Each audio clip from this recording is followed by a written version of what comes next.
Muchos bisnietos de los soldados que dieron su vida por España en el conflicto independentista de 1898 intentan averiguar hoy cómo murieron y dónde fueron arrojados sus restos sin que sus familias recibieran jamás una sola noticia de ello. Esto que yo les estoy compartiendo fue publicado en 2021 por abc.es y va específicamente a esta situación en la que, bueno, pues se indica que españoles buscan y aún no tienen respuestas sobre lo que pasó con sus familiares. Según este artículo de Israel Viana, que recogió criterios y que investigó y hizo su tarea como debe ser como periodista y como persona que está interesado en esto, dijo en este artículo que alguien que se llama Juan Luis Marín le contó que investigar el paradero de su bisabuelo le ayudó a revivir el sufrimiento que debió de padecer en la batalla naval de Santiago de Cuba. Se llamaba Emilio Pablo Cortés y era el primer maquinista del buque Infanta María Teresa, el mismo en el que combatió el famoso almirante Pascual Cervera y Topete, héroe de la guerra y exministro de la Marina. No siendo militar, vería aquello como una aventura un poco incierta, convencido de que pronto volvería a casa. Sin embargo, cuando llegó la orden de salir del puerto, estoy seguro de que mi bisabuelo supo que iba a morir, comenta este bisnieto. Y no se equivocó, tal y como advirtió Cervera en una carta previa a su hermano. Vamos a un sacrificio tan estéril como inútil. Si en él muero, como parece seguro, cuida de mi mujer y de mis hijos. Lo confirmó en la primera línea del parte de guerra que tuvo que redactar, a una de cuyas versiones originales tuvo acceso ABC hace 2 años. Ha sido un desastre horroroso, como yo había previsto. La escuadra española aguantó 4 horas antes de ser aniquilada aquel fatídico 3 de julio de 1898, con 332 muertos y 197 heridos. En el bando estadounidense, solo una víctima mortal. En el Infanta María Teresa se sucedían explosiones que aterraban a las almas más templadas. No creo que se salvara nada. Nosotros lo hemos perdido todo, llegando la mayoría desnudos a la playa, lamentaba Cervera. La mujer del maquinista, que había tenido su cuarto hijo poco antes de que partiera hacia Cuba, murió del trauma 2 años después, sin saber si su marido había fallecido. Sus hijos tampoco recibieron jamás sus restos, como les ocurrió a decenas de miles de familias cuyos descendientes, maridos o padres desaparecieron en la guerra, donde España perdió los últimos territorios de ultramar a 10.000 kilómetros de distancia.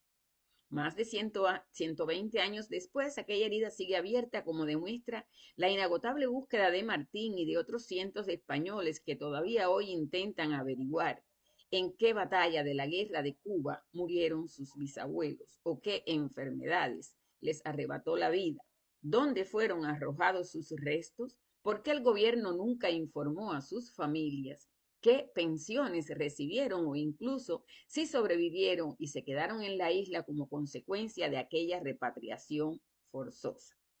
A través de los archivos de la Guardia Civil, descubrí que mucha gente se enteró del paradero de sus familiares tarde y mal. Hubo peticiones de pensiones por parte de las viudas hasta 1910, cuyos maridos nunca regresaron. Muchas madres se enteraron años después de que sus hijos habían muerto de fiebre amarilla. Otras no cobraron ningún subsidio porque nunca supieron qué les había pasado. El gobierno intentó que no trascendiera y echó tierra encima, aseguraban recientemente al diario que entrevista el arqueólogo aragonés Javier Navarro, que ha conseguido identificar a los 58.000 muertos de la guerra tras 10 años investigando. En este artículo se continúa abordando el tema y bueno, lo que se ha podido encontrar luego de, como dice él, buceando en los archivos. Y entonces ahí él va explicando, en este artículo está en español y es un artículo al que se puede acceder sin muchas dificultades, aquellos que no se sientan bien con el inglés o que prefieran acceder de manera directa en español, porque además de todas las informaciones que se van presentando, también hay imágenes y también, bueno, pues se muestran algunas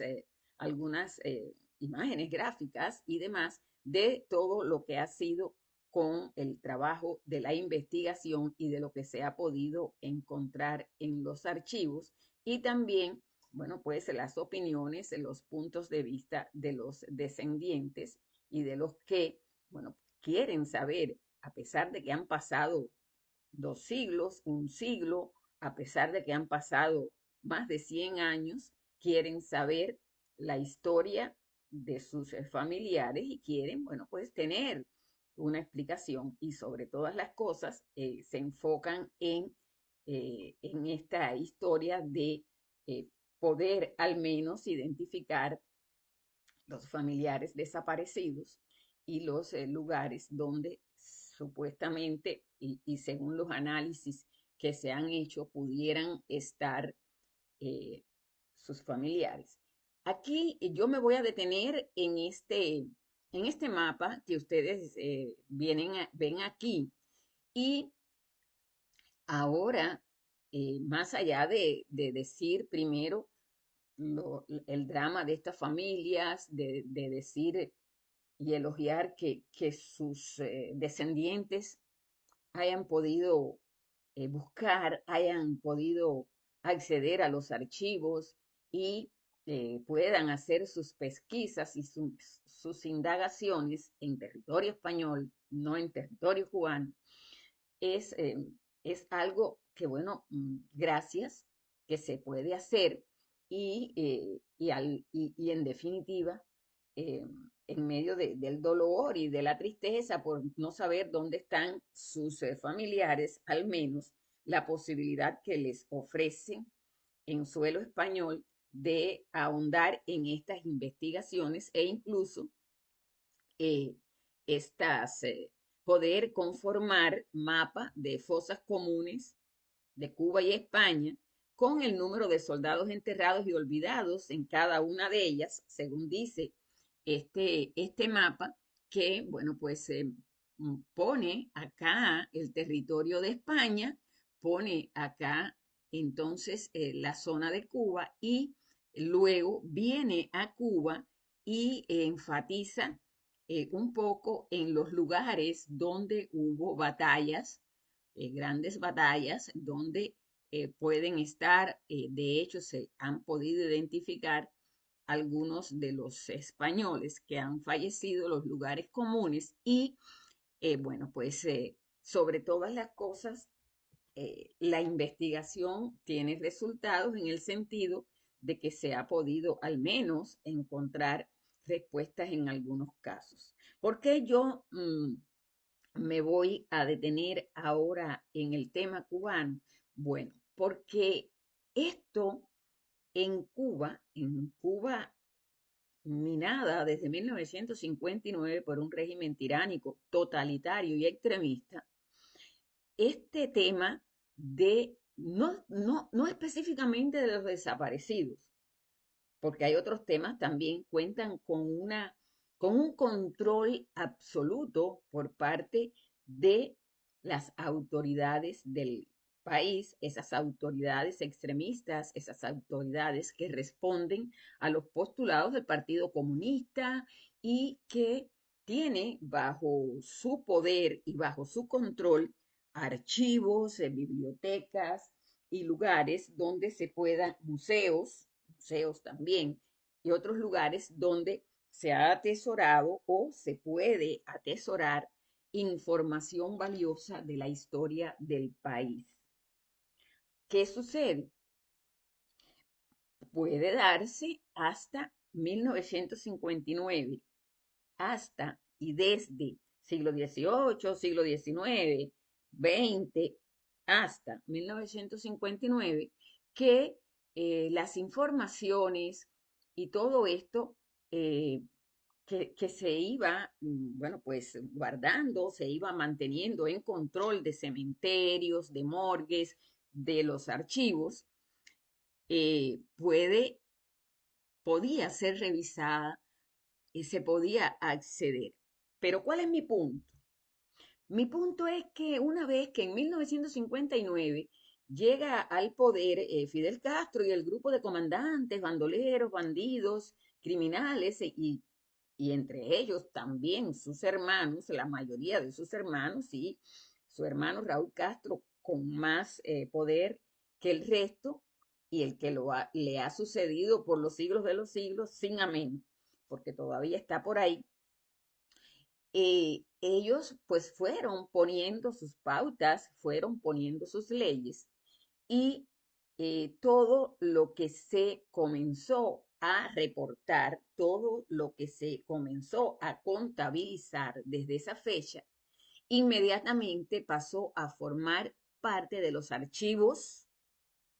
del Departamento de Orden y de otras situaciones revolucionario, como se les decía. Y todo formó parte de los tesoros, entre comillas, o los lugares donde se atesoraba la información. ¿Por qué les estoy explicando? Porque yo en una etapa de mi vida, a partir de 1990, pues quise investigar sobre temas de Cuba, sobre temas del país, relacionados específicamente con las gestas que se libraron en el Escambray y sobre lo que ocurrió en la época en que, bueno, pues hubo enfrentamientos en el Escambray entre los alzados y entre los que no estuvieron de acuerdo con la llegada al poder de ese régimen mafioso. Y entonces la contienda que duró por varios años y que dejó una cifra inimaginable. Y digo, y entonces espero que ustedes sepan que yo no puedo decir la cifra exacta ni aproximada. ¿Por qué razón? Porque a partir de esa fecha las cifras en Cuba siempre tenían que ser revisadas y aprobadas por el Comité Central del Partido, por el Departamento de Orientación Revolucionaria y por todos aquellos que desde el poder tenían a su cargo lo relacionado con el control absoluto de todo, y entre ellos de la historia, de la memoria, de la verdad. Yo quise buscar y empezar desde la zona local donde yo estaba en ese tiempo trabajando y de cierta manera, como era tan lejos de donde yo vivía, me pasaba la semana allí. Quise investigar, eh, por ejemplo,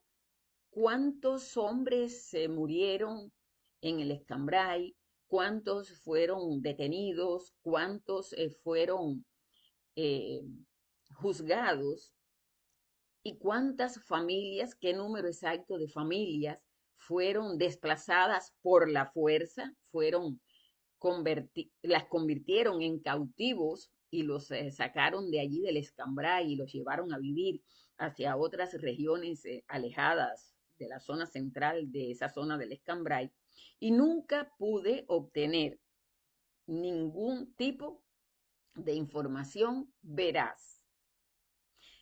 En ocasiones se decía, eso está en los archivos provinciales, pero ¿quiénes eran los que decidían la entrada y la investigación en los archivos provinciales? El MININ, un departamento que se encargaba de eso. Entonces tú, para poder acceder a un archivo provincial, tenías que contar con un aval, una carta o un permiso de la institución cultural o educacional para la que tú estabas trabajando y realizando la investigación o realizando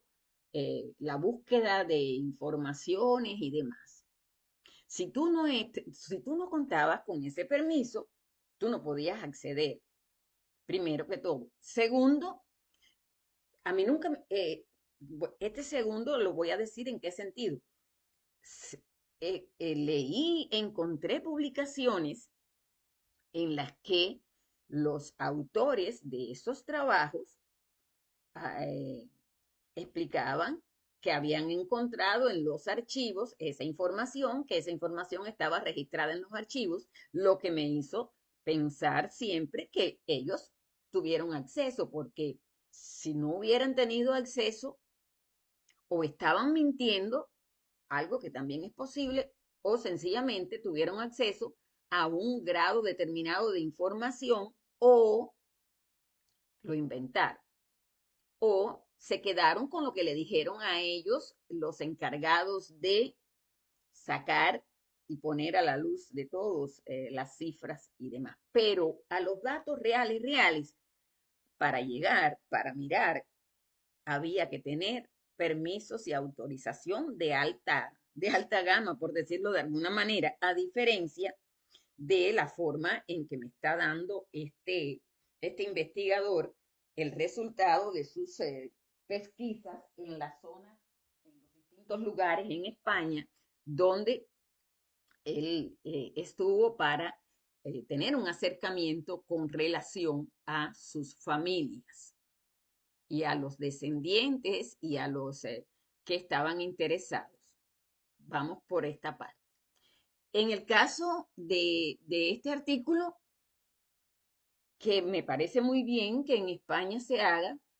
al fin y al cabo nosotros los cubanos somos en la inmensa mayoría nietos o hijos de españoles. Ya mi generación va más por los nietos que por los hijos, aunque también, bueno, pues los hay de mi generación, que ya pasa a los 60, que son hijos porque sus padres llegaron a Cuba muy pequeñitos. Ahora, ¿qué sucede? Que la parte que tiene que ver con España tiene esa característica. Sin embargo, los que están allá en el territorio, en Iberia, les es más difícil poder venir a Cuba a hacer la investigación. Yo me imagino que a estas alturas en que vivimos y después de 65 años de totalitarismo, eh, si hubiera algún interés especial, tal vez el régimen en la isla les abriera las puertas. Pero hay otra realidad. Ya es muy difícil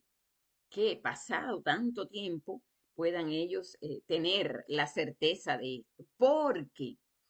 los que fusilaron en el Escambray y tiraron en fosas comunes entre 1960 y ya desde 1959 eso estaba ocurriendo. Desde 1959 hasta 1965, 66, que bueno, pues fue ya la etapa en que los núcleos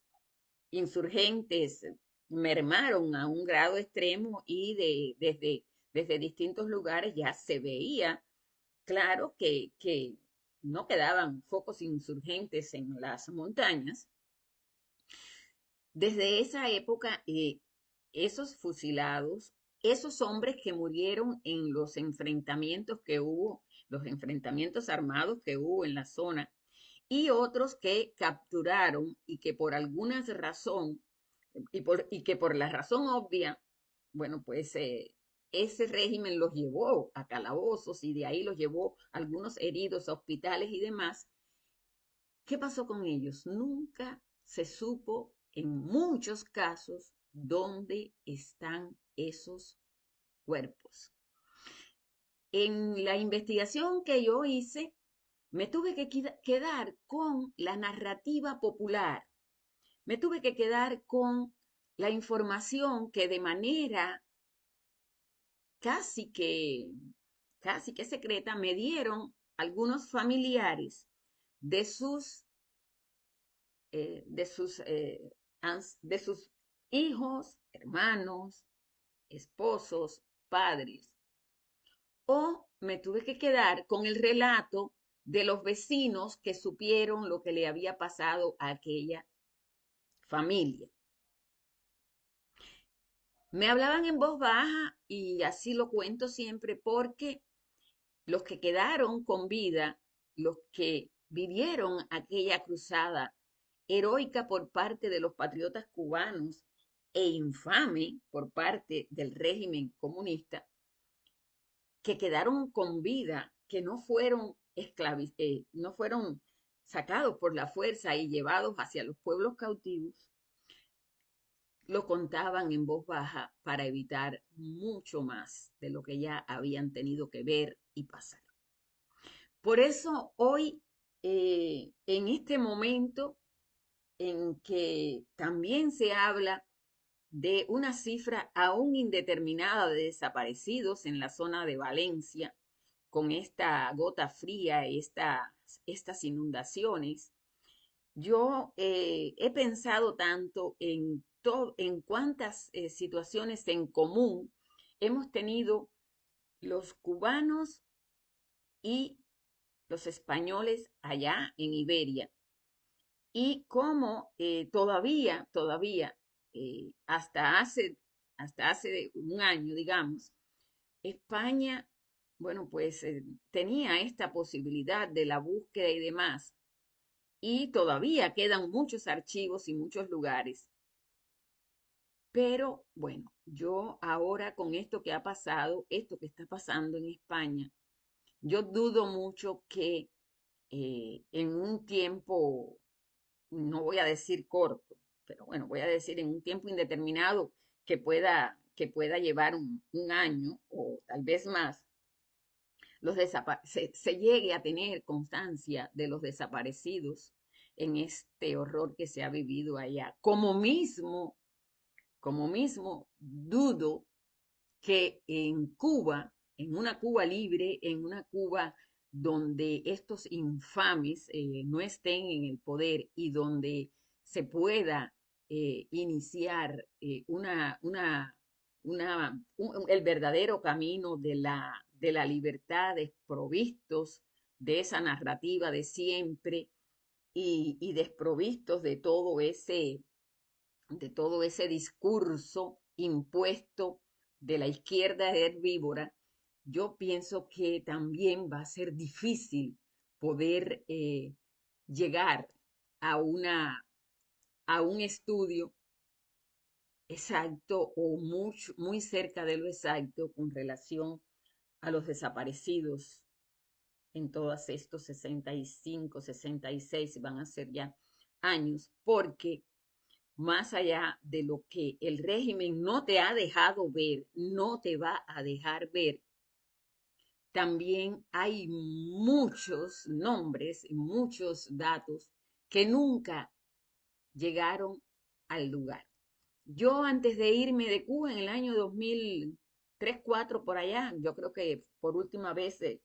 tuve acceso en el 2002 con personas que me decían, mira, yo sé en qué parte de ahí del Escambray hay hombres enterrados en fosas comunes, porque ahí en esa zona hubo un tiroteo, ahí hubo muertos y de ahí nunca sacaron los cadáveres, como siempre se hace, abrieron un hueco en la tierra, los echaron, después le tiraron arriba eh, basura, le tiraron arriba para que ni tan siquiera los que fueran de inmediato se dieran cuenta. Y esas personas, incluso no faltó quien me dijo, vamos, que yo sé dónde hay. Ahí se presentó otro problema, que yo no pude investigar hasta esa zona, porque el Escambray tiene muchas alertas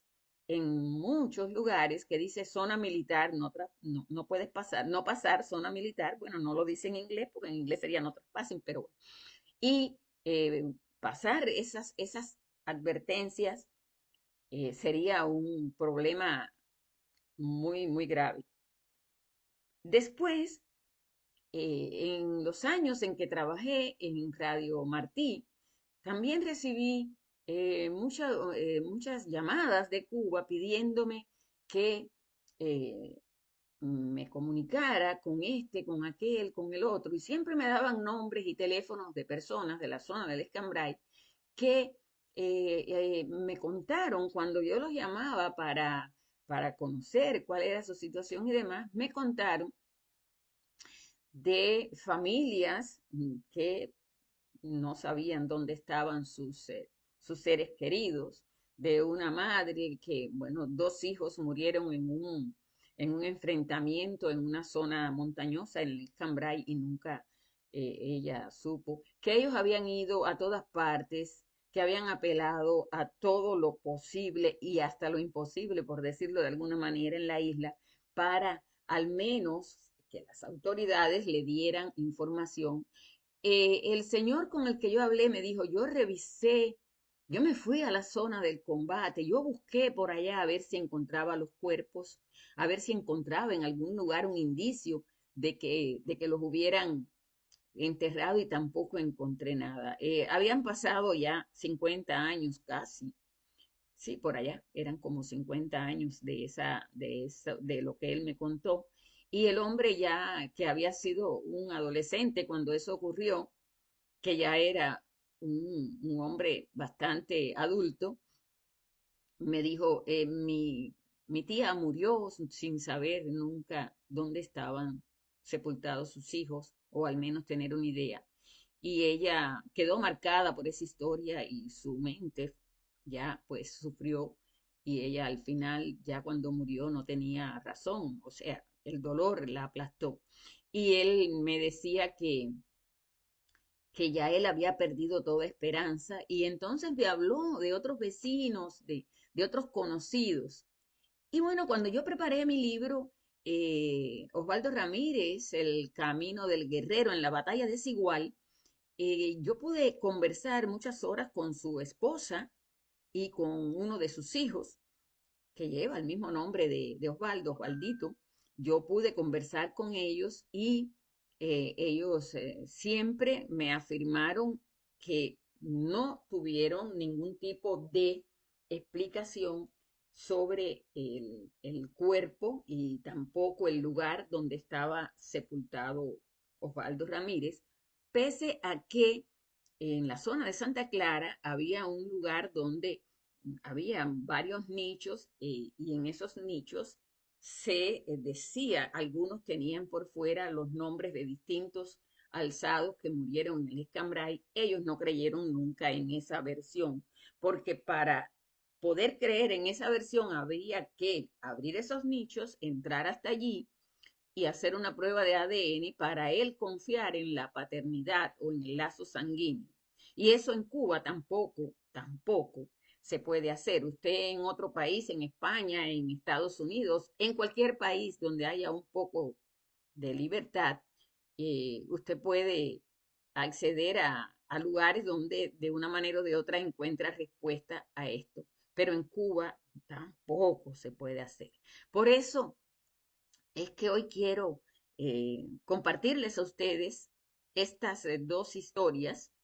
que de cierta forma pues nos relacionan a los que tenemos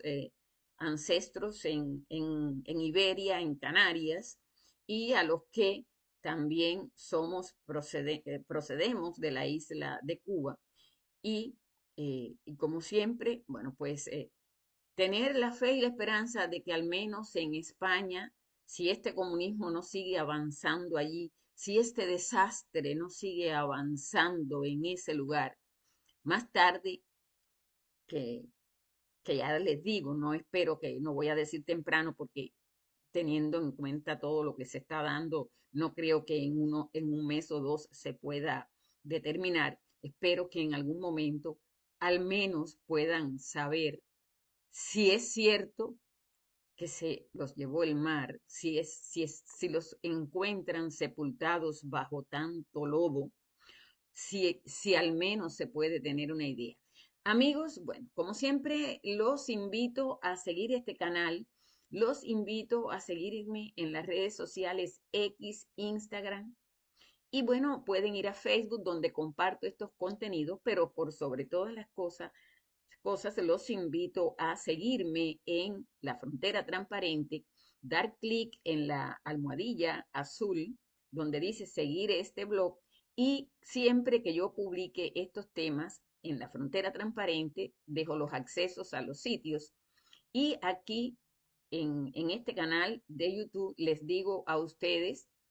bueno, pues dónde yo los encontré, pero siguiendo al canal, siguiendo a la frontera transparente a los dos, pues vas a tener la posibilidad de que te lleguen las notificaciones siempre que publique algo.